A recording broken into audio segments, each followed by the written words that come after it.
آج کا دن پورے اہلیان پاکستان، وہ اکابر امت، علماء، تمام مذہبی جماعتوں کے سربراہان، بالخصوص ہمارے مسلک دیوبند کے نمائندہ بورڈ وفاق المدارس العربیہ پاکستان کے حکم پر یوم تشکر کے نام پر آج منایا جا رہا ہے۔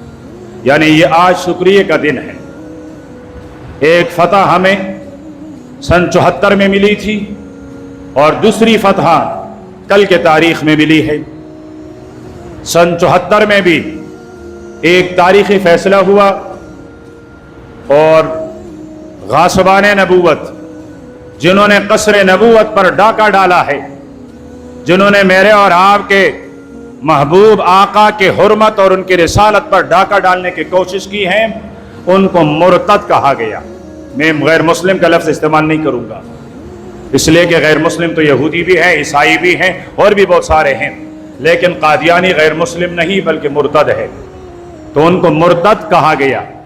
اور ایک کل کی تاریخ میں جہاں میرے بوڑھے بوڑھے اکابر وہ عدالت میں پیش ہوئے،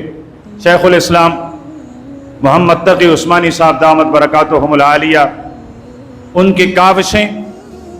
کہ انہوں نے چیف جسٹس کو مخاطب کرتے ہوئے فرمایا تھا کہ آپ کے یہ پیراگراف آپ کے فیصلے کا غلط ہے، اور چٹائی پر بیٹھنے والے ممبر اور محراب کے وارث نے ثابت کر لیا کہ ان کو اللہ پاک نے اتنی جرت بھی دی ہے، اتنا علم بھی دیا ہے، اور آقا کے ساتھ اتنی محبت بھی ہے کہ وہ ملک کے سب سے بڑے ادارے کو چیلنج بھی کر سکتا ہے اور اس کو اپنی شکست پر بھی مجبور کر سکتا ہے، ناک کو چھنے چبوا سکتا ہے۔ تو چیف جسٹس نے، اللہ جزائے خیر دے دیں، کل اس نے اقرار کر لیا تھا کہ ہاں جو میں نے فیصلہ کیا تھا اس فیصلے میں مجھ سے غلطی ہو گئی تھی، اور اس فیصلے کے اس اجزاء کو ختم کر لیتا ہوں۔ اس فیصلے میں یہ لکھا گیا تھا کہ جس طرح ہم مسلمان چار دیواری کے اندر نماز اپنی عبادات ادا کر سکتے ہیں، تو وہاں لکھا گیا تھا قادیانی بھی اپنے عبادت خانوں کے اندر اپنی عبادات ادا کر سکتے ہیں، جبکہ اسی پر اختلاف تھا کہ وہ اپنے آپ کو غیر مسلم تصور کریں، پھر اقلیت آئے، جو اقلیت کے حقوق ہیں وہ ان کو بھی ملے، اور اگر وہ اپنے آپ کو اقلیت نہیں سمجھتے ہیں تو ہم ان کو مرتد سمجھتے ہیں۔ پھر مرتد کے لیے نہ شریعت میں نہ ملک کے آئین میں کوئی رعایت نہیں ہے۔ تو کل کے تاریخ میں یہ ایک دوسری فتح ملی ہے جس پر آج پورے ملک میں ایک شکر کا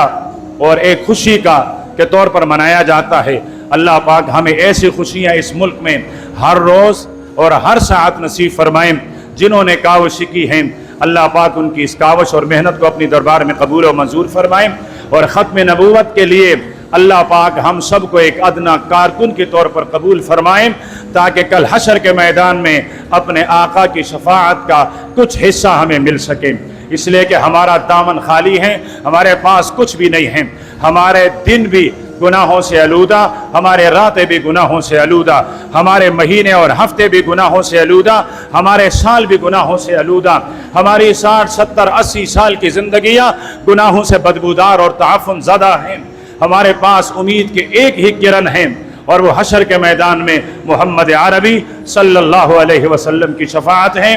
اور اس شفاعت کے لیے اپنے آقا کے ساتھ انتہائی درجے کی محبت، انتہائی درجے کے محبت۔ حضرت حسان رضی اللہ تعالیٰ عنہ نے فرمایا تھا فَإِنَّ أَبِي وَوَالِدَتِي وَعِرْزِي لِعِرْزِ مُحَمَّدٍ مِّنْكُمْ وِقَاءُ، فرمایا میں، میرا ماں باپ، میری عزت، میری سرمایہ، میری جائیداد، میری کل دنیا محمد عربی کے قدموں پر قربان۔ جب تک یہ عقیدت نہیں ہوگی تب تک میرا اور آپ کا ایمان کامل نہیں ہے۔ ٹھیک ہے ہم بے نمازی ہیں، ہمارے پاس روزے نہیں ہیں، ہمارے پاس بہت سارے نیک اعمال نہیں ہیں، ہم برے ہیں، ہمارا عمل نامہ سیاہ ترین ہے، لیکن آقا کی محبت اعلیٰ درجے کی ہو، میں رب کی دربار سے یہ قوی امید رکھتا ہوں کہ مجھے اور آپ کو کل قیامت کے دن نجات ملے گی۔ میں نے پہلے بھی عرض کیا تھا، اب بھی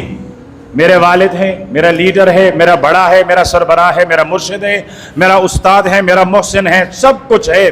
لیکن سب سے پہلے اللہ، پھر پیغمبر، اس کے بعد ہستیاں ہیں۔ میں اگر محبت اور عقیدت کے ترازو میں تولوں تو سب سے پہلے اللہ کی ذات، اللہ پر سب قربان، اس کے بعد کائنات میں سب سے بڑی ہستی میرے پیغمبر کی ہے، اس کے ناموس، اس کے عزت، اس کے نام پر ساری دنیا قربان۔ ہاں اس کے بعد جو ہستیاں ہیں ان پر سمجھوتا کیا جا سکتا ہے، لیکن میرا ایمان یہ ہے، میرے وجدان، میری عقیدت یہ ہے کہ تیسرے نمبر پر میرے پاس صحابہ کرام ہیں رضوان اللہ علیہم اجمعین، اس لیے کہ میں اپنے آقا تک پہنچتا ہوں تو میرے لیے دروازہ صحابہ کرام ہے۔ اگر میں صحابہ کرام سے کٹ گیا تو میں اپنے پیغمبر تک نہیں پہنچ سکوں گا۔ تو صحابہ کرام کی محبت، اہل بیت کی محبت اور صحابہ اور اہل بیت تک پہنچانے کے لیے میرے پاس واسطہ وہ اللہ کے ولی ہیں، علماء ہیں، صلحاء ہیں، رہبران دین ہیں، رہبران ملت ہیں، نیک اتقیاء اور صلحاء ہیں، وہ میری رہنمائی کرتا ہے تو میں صحابہ کے دروازے پر، صحابہ کے دروازے سے میں پیغمبر علیہ السلام کی قدموں تک اور وہاں سے میں جنت کا مکین بنتا ہوں۔ یہ وہ راستے ہیں، یہ وہ سیڑھیاں ہیں کہ عقیدت کے سفر میں ان کو طے کریں گے تو ایمان اور پھر جنت تک پہنچیں گے۔ اللہ پاک ہم سب کو عمل کی توفیق عطا فرمائیں۔ وآخر دعوانا الحمدللہ رب العالمین۔